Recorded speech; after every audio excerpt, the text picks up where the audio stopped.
Right, everyone, welcome back for another Treats for the Beast. This one is pretty exciting.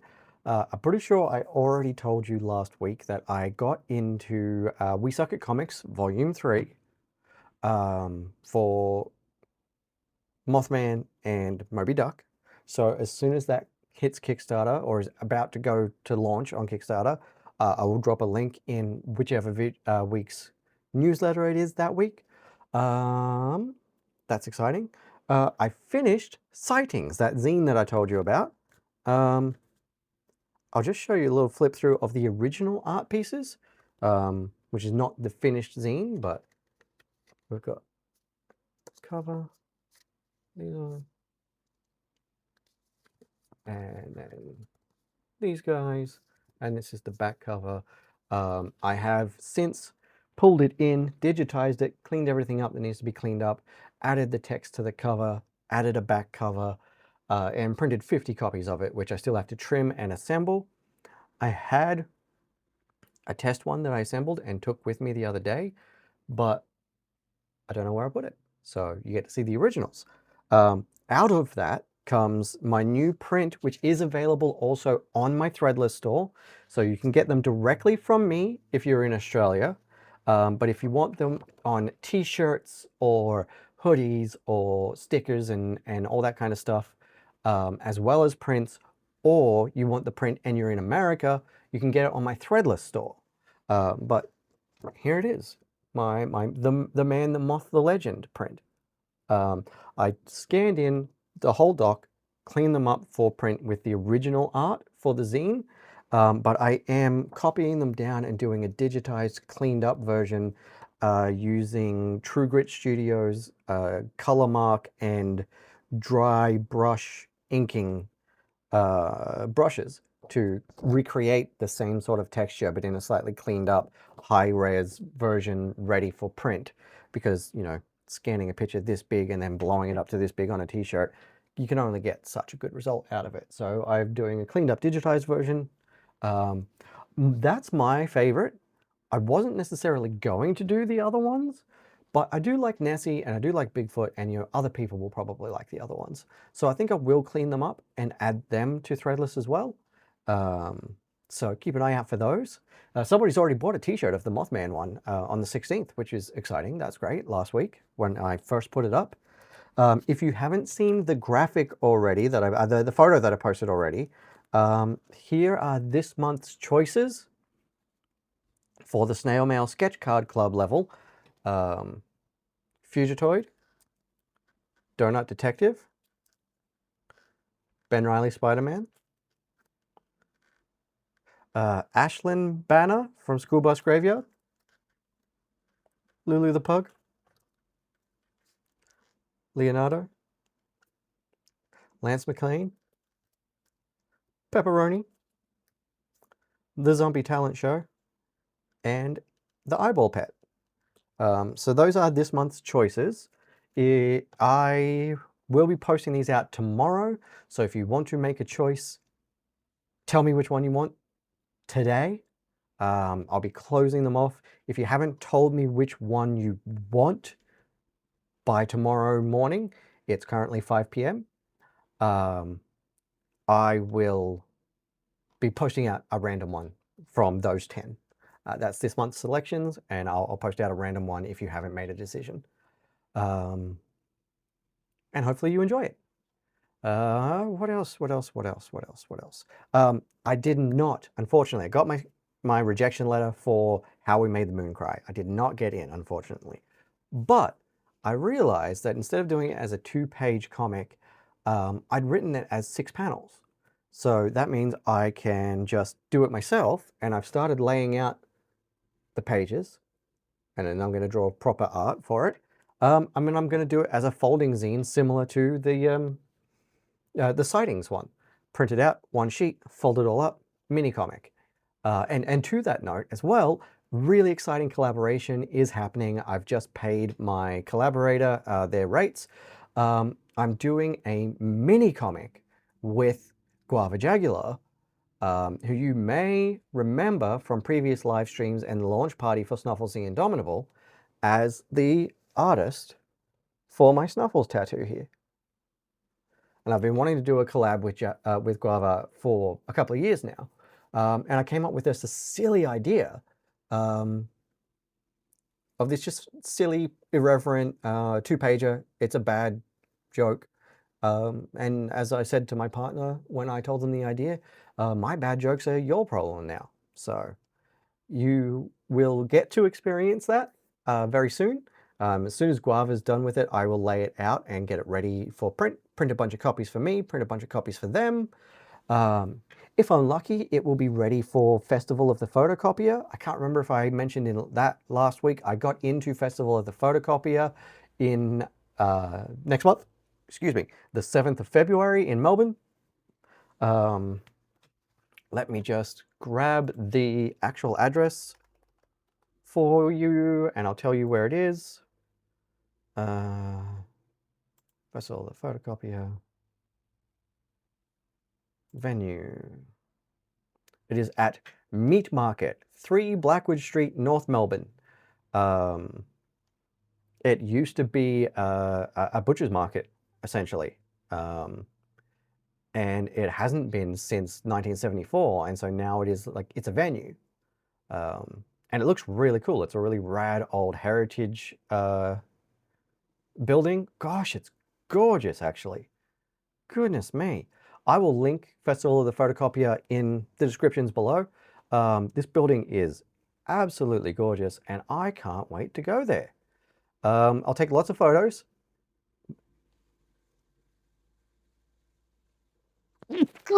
Excuse me. I'll probably even take some video actually, and I'll record that week's newsletter on the Friday. Another sneeze coming.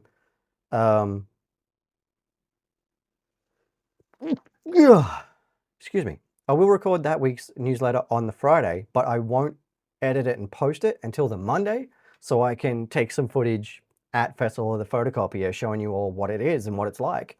And I'll include that in the newsletter. I'm really excited about it, so check out the link below definitely and have a look. It's got these really cool arched roof, lots of details all around the walls, cobblestone flooring. It's awesome. I absolutely cannot wait to table at this venue. That's going to be super exciting.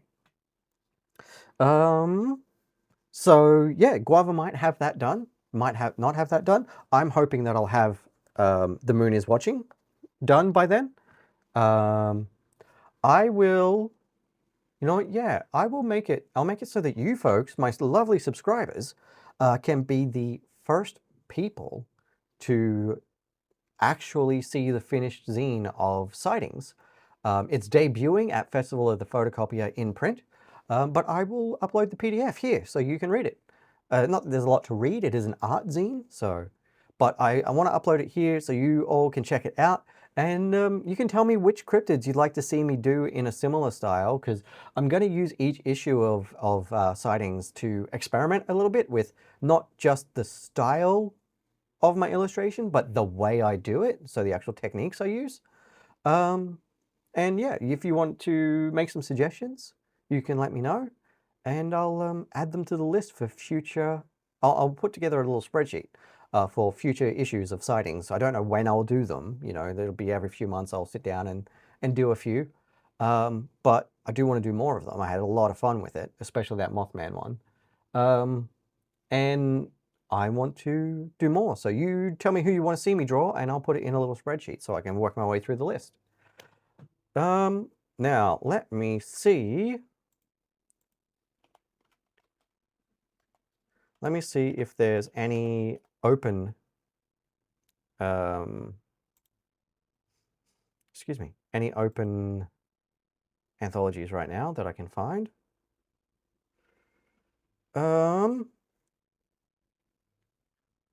Okay, Wild Ramp Publishing is still looking for comic zines about book reviews. That one's closed. Iron Circus Lie Machine Anthology is still open. It's looking for non-fiction comics about propaganda, bad faith arguments, and headline twisting narratives. Mad Cave Studios still has pitches going. Oak Tree Comics has open submissions. Let me see if Astronomica is still going. The Rumpus is still looking for comics. I'll drop that below. Let me see if Oh Joy Sex Toy is still open. The Bebop anthology, let me check that out for you, and I'll just let you know what is what. I did see something else posted this morning somewhere, so let me find that while I'm at it.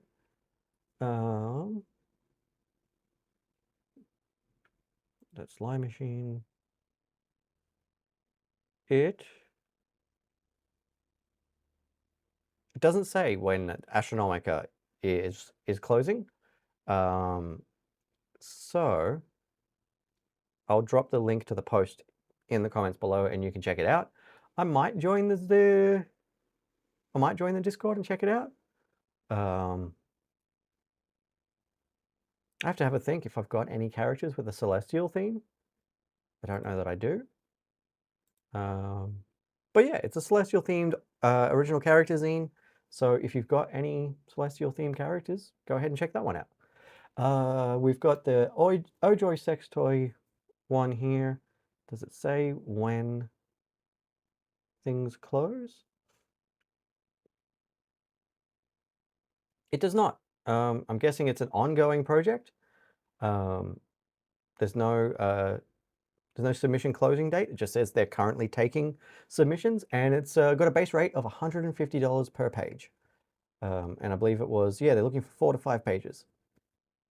So I'll drop that in the link, in the links below in the comments. The Bebop anthology. It's not a particular theme. It's a collection of thoughts and ideas. So it's an ongoing anthology, so they'll be looking for submissions. The Bebop number 3, PKD, topics, philosophy, knowledge, and dystopia, accepting scripts and artist portfolios. So yeah, go ahead and check that one out. I'm going to leave that one open for myself as well. I've got something related to dystopia that I could put in there.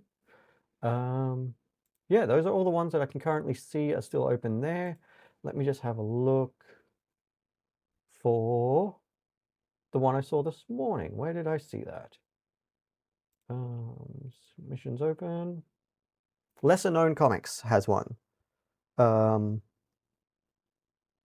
are they looking for? They're looking...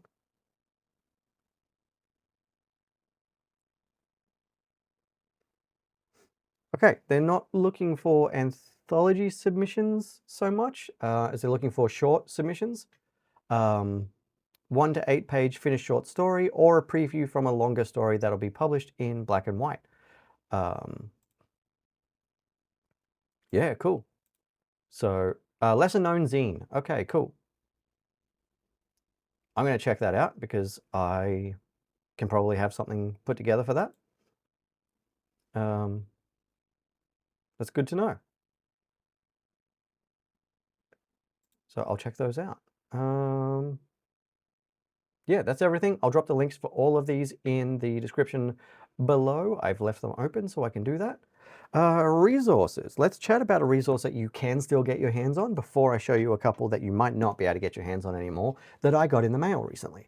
So, the Blambot, Nate Piekos's book, Piekos? I've never actually heard Nate's name out loud. I'm sorry, Nate. I will look that up. I think it's Piekos. Yeah, The Essential Guide to Comic Book Lettering. I will admit, as with a lot of my resource books, I haven't made my way through the entire thing yet, but everything that I have read of it and everything that I know from reading Nate's work, seeing his blog posts on, blambot.com, using his fonts and stuff in my own work, it's an incredible book. And if you are interested in lettering, whether to be a letterer or to just understand the job for your letterer a bit more, this book is a must-have. Definitely go get it. You can get it pretty much everywhere. You can get it on Amazon. I think you might be able to get it directly on blambot.com. Let me check that out.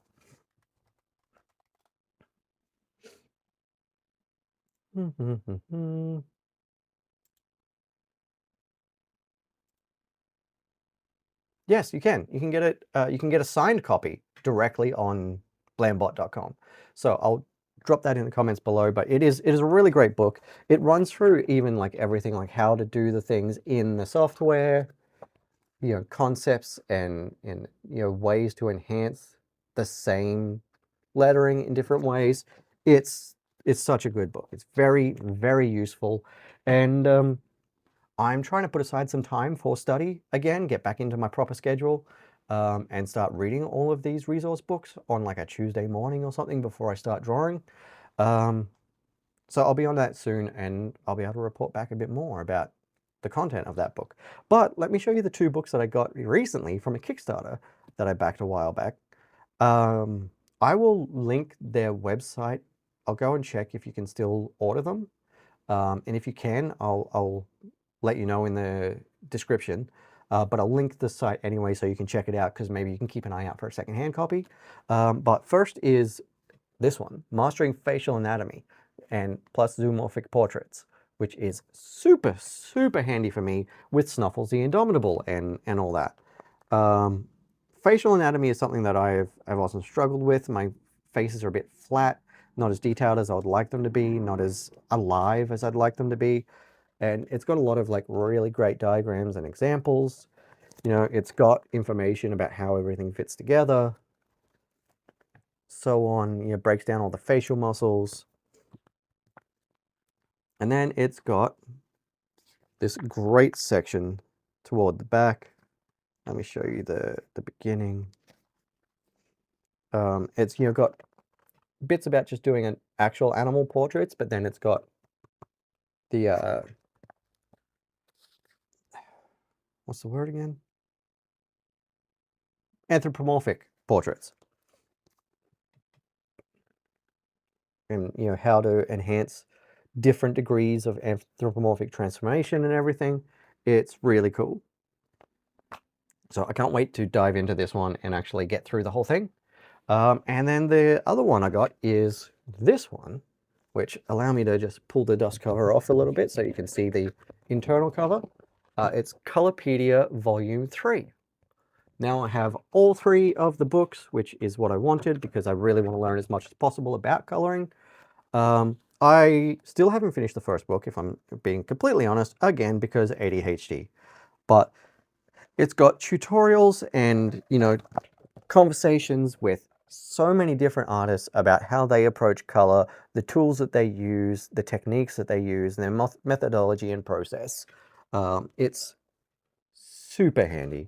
If you can still order it, definitely do so. And they're great books.